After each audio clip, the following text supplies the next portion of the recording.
Welcome everyone. We'll give it a minute because I forget we obviously dive straight into all this and we got to let the viewers accumulate.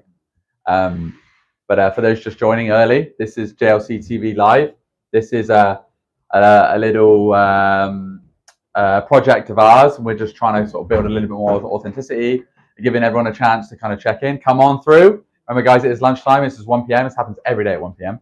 So we will see a lot of the staff coming and going out to get lunch and all that kind of stuff. So hopefully we can get a few on the way. I know we had Josh yesterday. We had a few of the guys come in recently as well. But yeah, it's a new venture of ours, something that I'm going to be doing moving forward. And we've got everyone else as well. We've got Bex behind the camera as well. Shout out Bex, obviously holding the camera, holding it all down.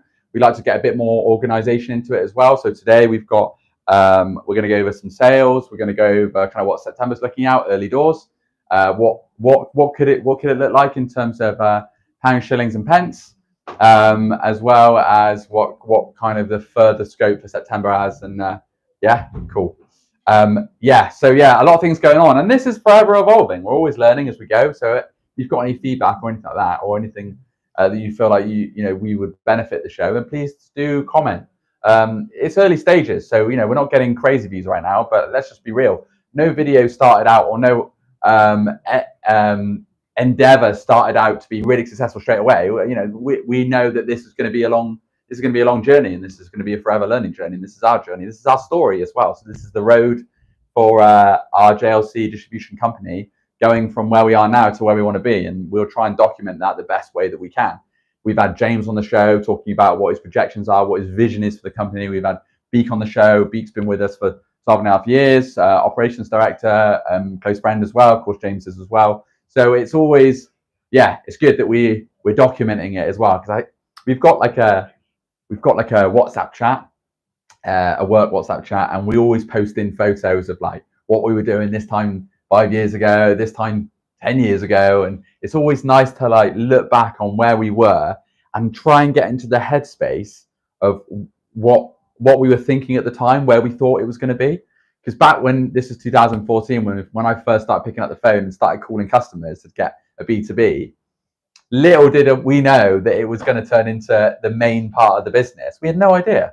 It was like the stars aligned. It just so happened that devices were becoming a lot more prevalent and a lot more.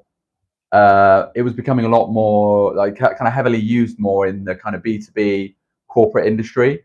Devices, are, of course, smart devices were always being used in them. But I think that I remember one of the biggest deals that we had. It was October 2015. It was for a local constabulary, even in Somerset, and they were looking for some rugged cases for their Nokia devices. It was about 5,500, and they wanted privacy screens as well. And of course, we did that, and we made the connect. And that was back when we weren't sure what we were going to do in terms of. At the time, it was just three of us. Doing the B2B bit. It was myself, Leon Leonidas as well, what a name, and Sylvia as well, next door, Unit 2. And we made the connect to go direct. And we, umming and ahhing whether to do it or not, and we just did it. We went forward with it, and it was actually it was a great deal. But of course, so us doing that B2B side, and of course we had Jammy Lizard, the e-commerce side as well. We had the e-commerce side propping up the B2B side whilst the B2B was trying to get legs. And of course, we're all ordering from China as well, and it kind of worked out really well for us, because we managed to just bulk on and tether on a lot of our orders to the e-commerce side, which was doing crazy numbers at the time. So we were being propped up by Jammy Lizard, the bigger entity. And that kind of enabled us and gave us enough stabilizers to get up to a fully functioning level, which I say didn't happen until really 2016, 2017. So it was about 2 years before this business actually started to make money. So, and we've managed to now we're kind of replicating that with our European entity. Shout out Owen leading the team. You've got Laura over there as well. I believe Laura's operations manager now. I might be. Did I see her name change? Sales operations. Sales operations manager. Wow, look at that! A combination of the two. Sales mixed with all operations. That's a sinister combination. And of course, you've got Jeffrey out there, big Jeffrey, holding it down with all the orders and all the ordering. You've got Ines as well with the support. Emery as well, and of course, can't forget Julian. I think that's everyone. Yeah. This is what I always worry about. And to be fair, that team is growing. So yeah, we're seeing what we were doing back in the day when JLC was supporting us, getting up to level. We're now supporting the EU entity, which is actually starting to pay for itself. So we've managed to half that time. So you've got to remember as well, it took us about 3 years to get up to speed for the B2B side. And now that the NL is starting to do well now. So yeah, they're starting to really pick up legs. And that is, let me make sure I get this right. That is big paws on a puppy. Yeah, big paws on a puppy. That is big paws on a puppy right there, of course, because the European market is it is gargantuan compared to the UK market. UK market is but a fraction of what the UK what the EU market is. So just because they've got a lot more countries there, and it's just a bigger entity. So yeah, it's doing well, and yeah, this is the story. So with that, we've got quite a few questions. Fire away, let's hit some nice questions. So the first question, Natalie says, what's your favourite part about working at JLC? Favourite part?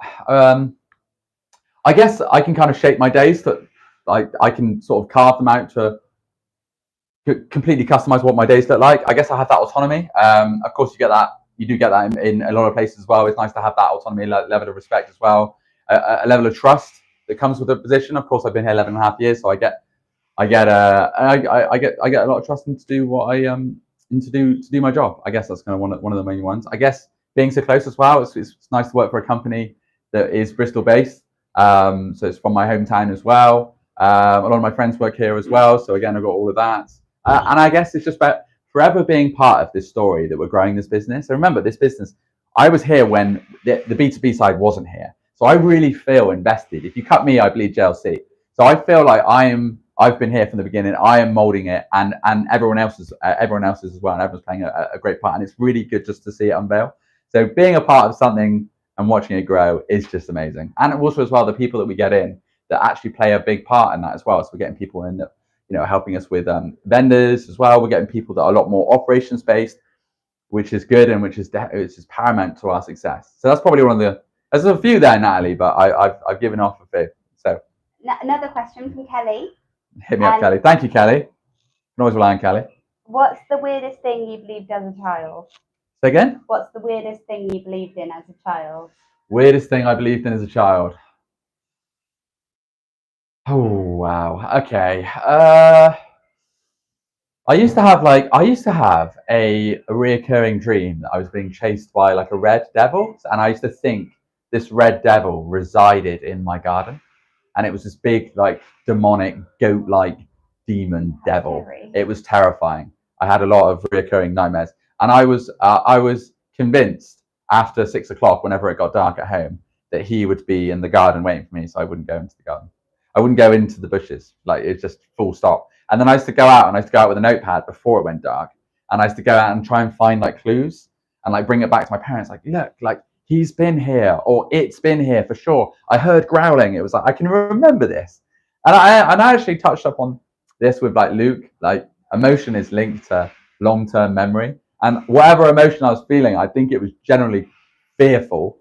I can remember it to this day. And I remember making notes saying, heard growl at like 4:30. I remember that. I literally thought he was there.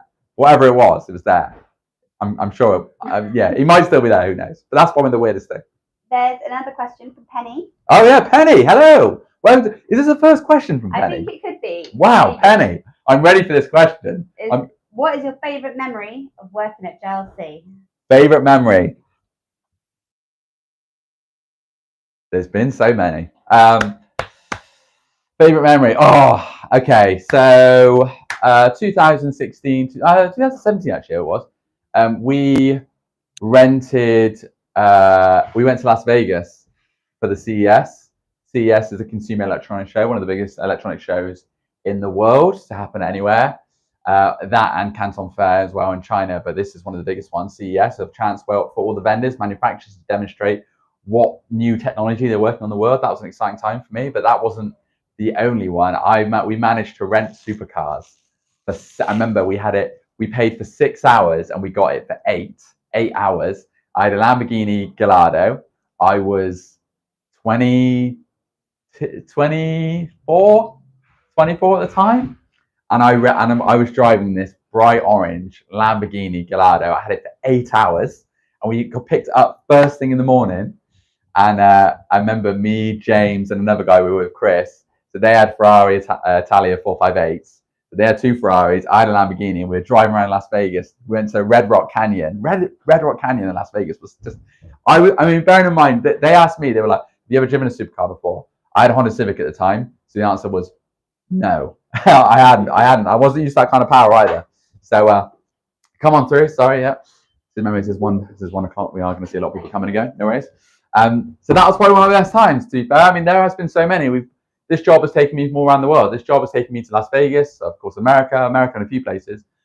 China as well, Guangzhou, Shenzhen, seeing all those places of the world. We've been to, can't forget, I mean, the Netherlands, Germany. We've been to, oh my goodness. Scotland, yeah, Scotland. Of course, the UK territory, up and down the UK as well.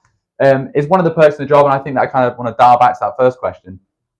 We have the autonomy to do this. If it benefits the company, obviously, within reason, then we can go out there. We can go out and see customers. We've got customers all in Europe now, thanks to our European branch. As well, we've got companies that we deal with, partners here in the UK that have got entities around the world. So that could open up to a wider conversation. Who knows? Next time we could be on episode 60 in like a month or two's time, and we could be like, oh yeah, we're opening up another one. There's no sign of that just yet, but I'm just saying we have that autonomy to make sure we put together a business case, then we can make it happen as long as it's beneficial to the company, of course. A really good question from Luke. Luke, which one? Luke Murray. Luke, it's Luke's birthday today. Luke Murray. It's Luke Murray's birthday today. He's general manager. Thank you so much for stepping by. What is the question, Luke? What herb or spice would you recommend pairing with lentils? Right, this is a funny one, right? Luke always has lentils, right? He has lentils with warm water. I believe he does have some garlic seasoning in there. Luke, to answer your question, it's an incredibly bland mix already. So I'm not sure no amount of herbal blend will save you from that beige mix. However, I'm a big fan, and it's plain, it's simple. Italian seasoning could do a little bit there. I mean, you've got garlic, you've got maybe some kind of Moroccan spice. Really dial in, man. Do it if you're gonna do it. And Moroccan spice. Take your test buds on a one-way trip to Morocco, man. Get some Moroccan spice in there for sure. Really mess it up. It's your birthday as well today. I think you deserve that, and your taste buds will thank me. Another question from Natalie. Hit me up. All right. Are there any goals JLC are currently focusing on? Goals. Okay. Well, there's goals in all areas, of course. We've got new vendors that we're bringing on, but it's a good question, Natalie. Thank you. We've got new vendors we're bringing on. So I guess the goal is to kind of diversify our portfolio. That's my forever goal as head of new business here. So we are trying to diversify our portfolio, increase new revenues, revenue avenues. I guess it's not my area, but the EU aspect of things as well. Although I do have partners I do have customers there as well. So I guess for me, it's to grow that area. There's lots of spinning plates going on. I guess bringing on new vendors, that's exciting right now. Obviously, we're working with a lot of manufacturers now. So we supply a lot of Samsung devices. We're actually starting to do that quite a lot now.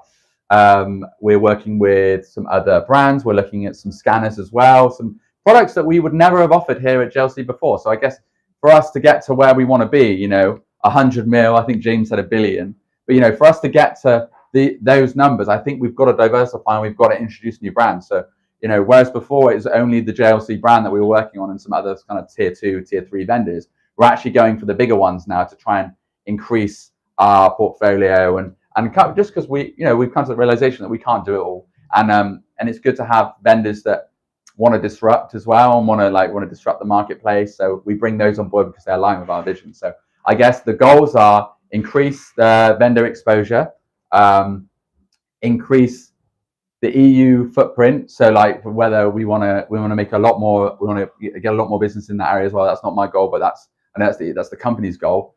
And there may be a few others there that I'm sure that I didn't mention, but of course, I think that's the answer there. But thank you, Nat. That's a great question.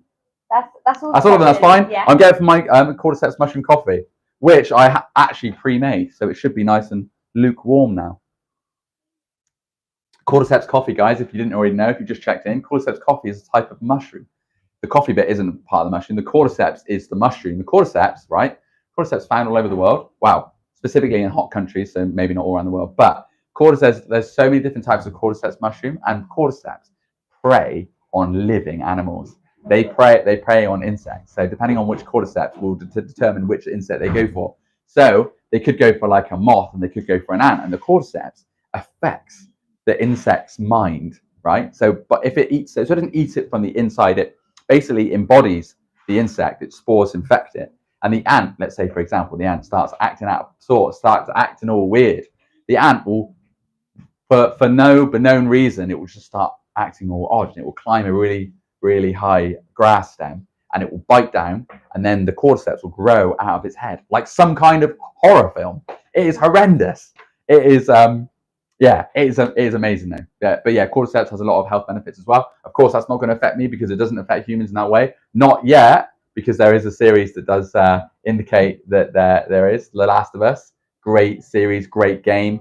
Absolutely love it. Watch the season twice. Has anyone else? If you're watching along, please engage. If not, we will go on to the warehouse. Yeah, no other questions. That's all right. That's okay. Oh, I got need my notepad. Although a lot of this is just off the cuff kind of stuff. Of course, we got the Apple, the longly anticipated iPhone 16 has now arrived with us. We can now purchase that. Happy days, great. Well, the consumers will be pleased. A new product finally from Apple, new iPhone 16. So I guess to warrant that, we've got a lot of. I guess we have ordered the iPhone 16. We are not seeing a lot of the accessories just yet. That's still because it's just been released. It would be pretty sus for us to have all of the accessories ready, but we have started production now, so we're going to have a full portfolio of offerings for the iPhone 16. However, just because there's no iPhone 16 out doesn't mean we're going to see those iPhone 16 sales. That's not really the way the channel works, although some customers maybe in the B2B space in the private sector will go for the iPhone 16. So a lot of our partners that have a big space in that, maybe they've got some big customers in that space, maybe some big banks where money's no object. Maybe you'll see a lot of iPhone 16 sales. Maybe they want to pattern out all of their executive staff in those big fancy banks. Who knows? But you're not going to see it in public sector. I doubt it, because the public sector, of course, they are price focused, they are price driven. So they won't go for the most. They won't go for the brand new 16. They might do on some occasions, maybe for the top level. But what we see from experiences, they go for the lower ones, the iPhone 15, the iPhone 15 Pro. The iPhone 15 is still available from Apple, so I expect you'll probably see a lot more iPhone 15 sales than we will iPhone 16. That is just a prediction. But however, if pre-releases tell us anything, more for not, this is the way it goes. Watch your back. Of course, remember. Hello. All right, thanks for the question. You're off for lunch now? Yeah. Yeah, okay, fair enough. It is 1 p.m, guys. Of course, we are going to see a lot of people coming and going.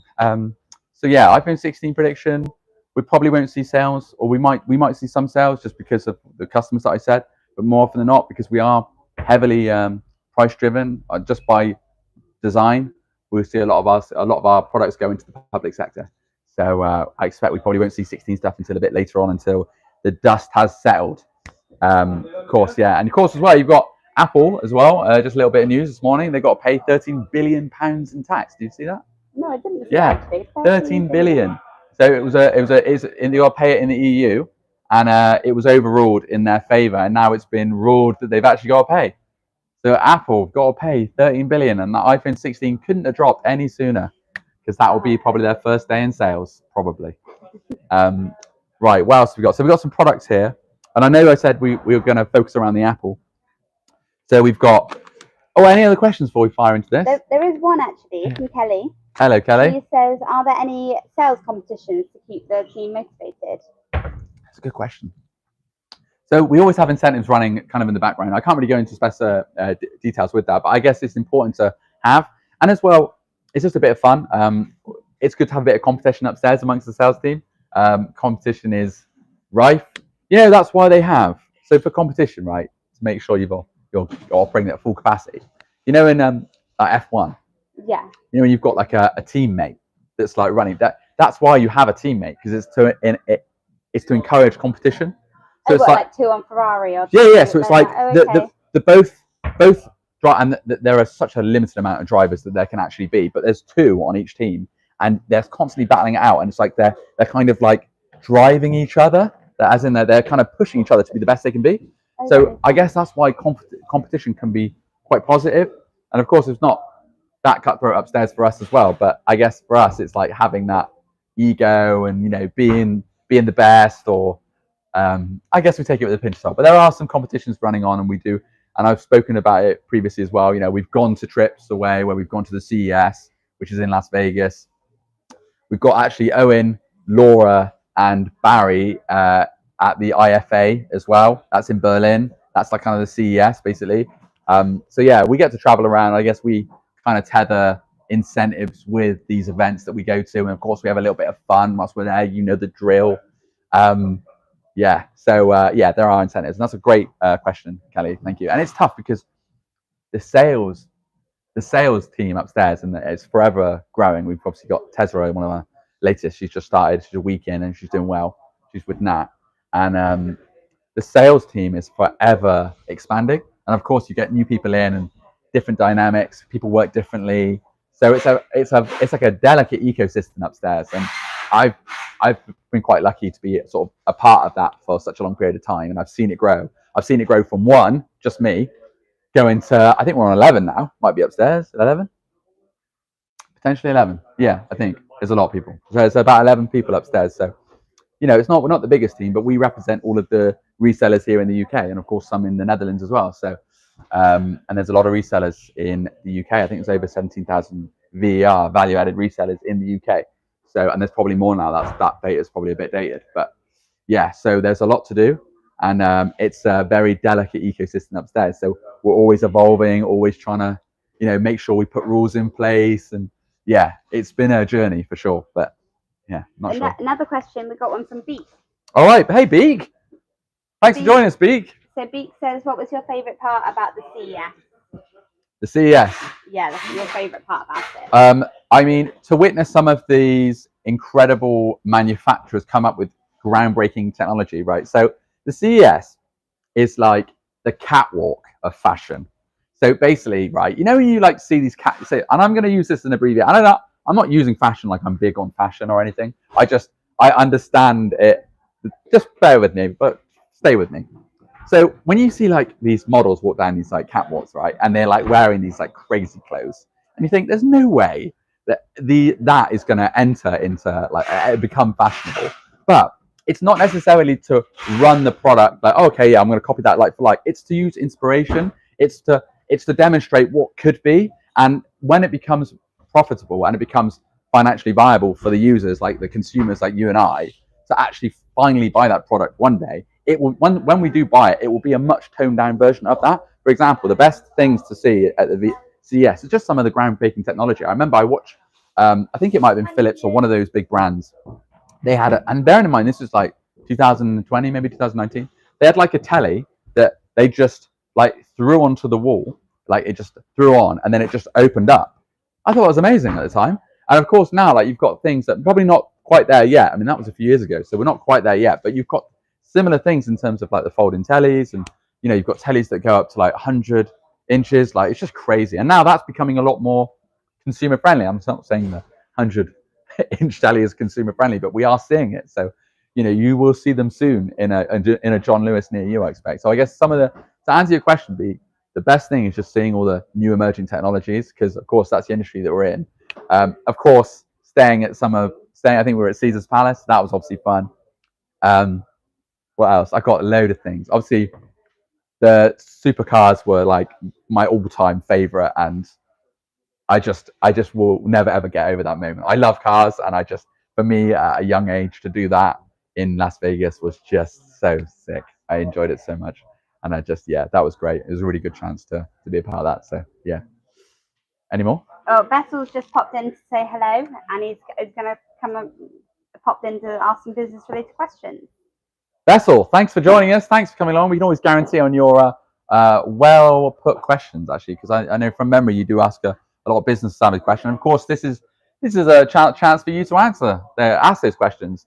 It could be about business. It could be about latest trends. It could be about, hey, your industry. Tell us what your industry you're in. I mean, I don't claim to know about every industry, but yeah, I can kind of give you my input, or just tell me about yours. It's just good to hear. And I guess this is kind of what this channel is all about. We're just trying to encourage that engagement from either customers or friends of the show or people that just want to learn a little bit more about business. Because I guess I kind of alluded to the beginning that I've been here from the beginning. I've seen it grow from nothing to where we are now. So, and we've had to make decisions along the way, and we've grown as a business, and the sales team upstairs, which I'm very much part of, has evolved as well. So it's nice to be a part of, and I can speak confidently about it, and it helps me finesse my trade as well. Speaking like this for 30 minutes, it does really help me as well. So I guess as well, if you want to be able to retain the information, if you teach that information, you'll be able to hold it on a lot more. So. There was a question from Owen Atwood, but it's been taken away, so we'll never know what it's. Has it? Owen Atwood. What could that be? Owen Atwood, shout out. Thank you if you are watching this. I hope Berlin's going well. I hope you're staying out of trouble. And I look forward to hearing about all the exciting vendors that you've met. I believe you've met some of our customers out there as well. Of course, a lot of our customers do go out there. As one of the largest consumer electronic shows in Europe, it would make sense that we would go out there and visit. Of course, we have to send our best, and that is Owen, Barry, and Laura as well. Barry representing the UK side of things. Happy days. So, if we haven't got any more questions, I'll go on to some products. Well, Beak wanted to know, what car did he drive? A Lamborghini Gallardo, Beak. It was a Lamborghini Gallardo, orange it was. And it had a soft top, and it was amazing. I absolutely loved it. You got to remember, I was 23, 24, however old. They asked me, have you ever driven a supercar before? Have you ever driven anything in this power? I said, no supercar, but I have a Honda Civic, and it is a Type R, so I'm used to the power. And they laughed. I think they thought I was joking. I wasn't joking, of course. I remember there was a serious excess on those cars. I remember James took us both to one side. It was James and colleague Chris, who I was at the time, took us one to both sides and said, look, guys, be really careful, because if we do anything to the car, if it's like a stone chip or we open the door onto another car or a lamppost or anything like that, I think it was like $10,000 or something like that, regardless of what the damage was. And I remember following James. I'm sure you don't mind me saying stuff. I remember following James, and of course, I didn't want to lead the pack, because I think whoever leads the pack kind of sets the tempo. I didn't want to be one that sets the tempo recklessly, right? So I was like, all right, James, you carry on. James, we followed James up the freeway on the way to Red Rock Canyon, and James made a last-minute left turn off the highway, and he went onto the intersection of the road, of course, which is littered with stones and debris because of no cars going on there. And I remember my car and Chris's car was just showered in debris, stones, and dust. And we both, I'm like, oh my god, that's $20,000. And we pulled over and we just looked over all the car, I can't believe it. And I'm not sure that PPF would have made a hell of a lot of sense, but I don't think it was readily available. Again, it could have been a product that wasn't financially viable at the time, but now, because of the industry and now more people use it, PPF is definitely a thing that people use a hell of a lot more now. And I expect they probably do have them on rentals, which makes sense. But at the time, it didn't. So we were going over all these cars with a tooth comb, I don't see anything. And I don't see anything either. And we just got away with it. So thank God we didn't, because that would have been hell of expensive. And we had them for 8 hours. So that was a bit of fun. I love that. That was so much fun. Of course, there's been so many.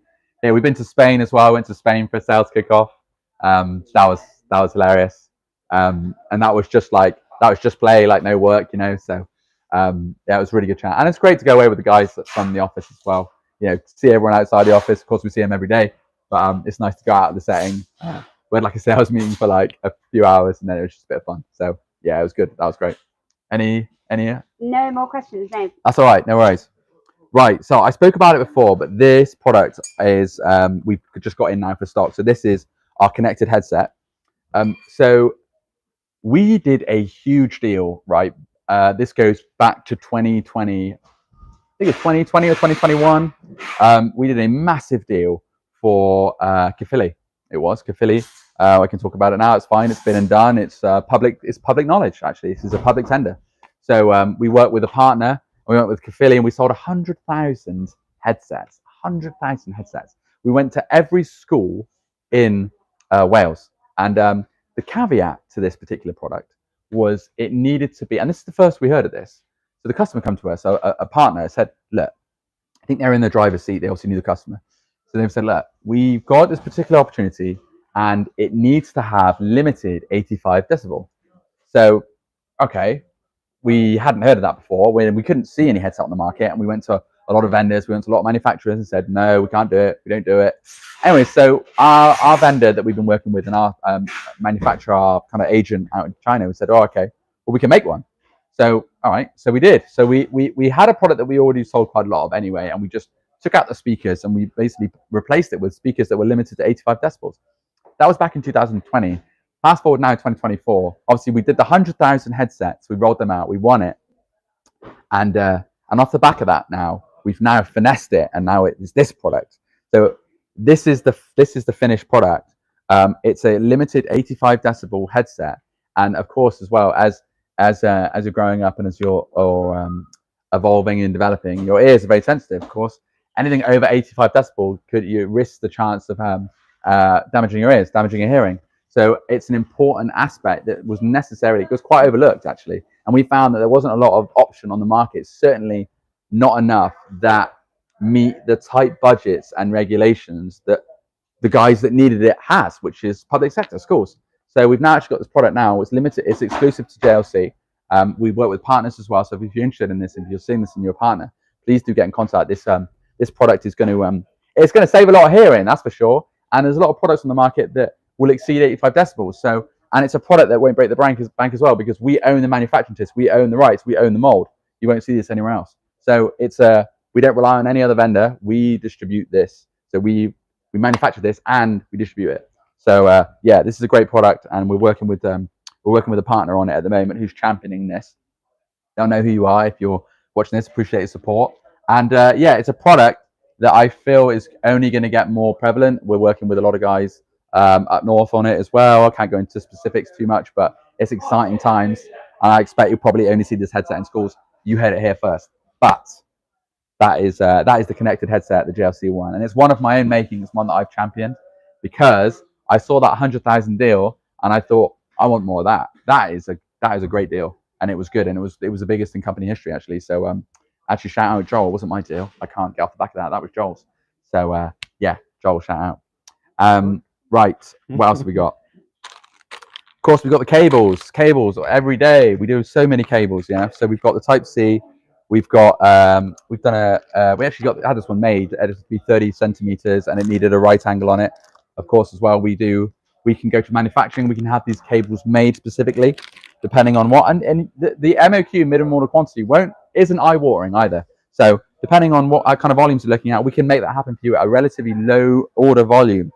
Again, if I went to a tier 1 vendor, if I went to Apple and I said, I love your cables, Apple.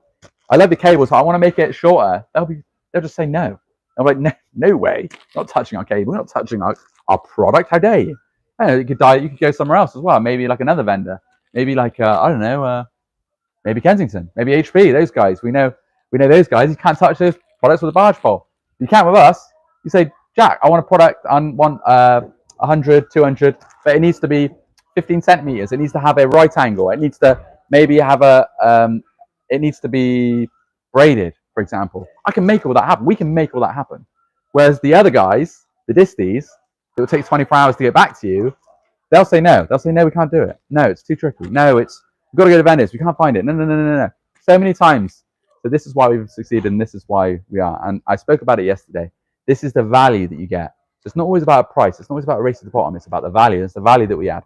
So yeah, I went off then, but I feel passionate about it because I've been here from the beginning. All right, so cool. So yeah, look, we know the cases. We know what we do. We've got the clear ones. Again, it's a relatively it's a really two-dimensional product. We've got military cases here as well for the rugged enthusiast. We've got some brushed silicone as well, which is very popular. Yeah, we've got a few, to be fair. I'm not going to go into them all. We've got the MagSafe as well, which of course amplifies the MagSafe wireless charging feature that Apple has now on their phones and has had it for some time. But I think we probably should wrap it up there, actually. Yeah, but 35 minutes. Okay, 35 minutes. Went over. I went over. I was chatting away. How many do we have? We've got 5 people still. 5 people. We did peak at 10. We peaked at 10. All right, guys. Thank you so much for stopping by. Remember, we do this every day, 1 p.m. you can check into our JLC TV channel, YouTube channel. If you subscribe, it really supports us, really helps us, give us likes. You don't have to engage, just come along for the listen, come along for the chat. Thank you so much. I'll see you tomorrow at 1 p.m.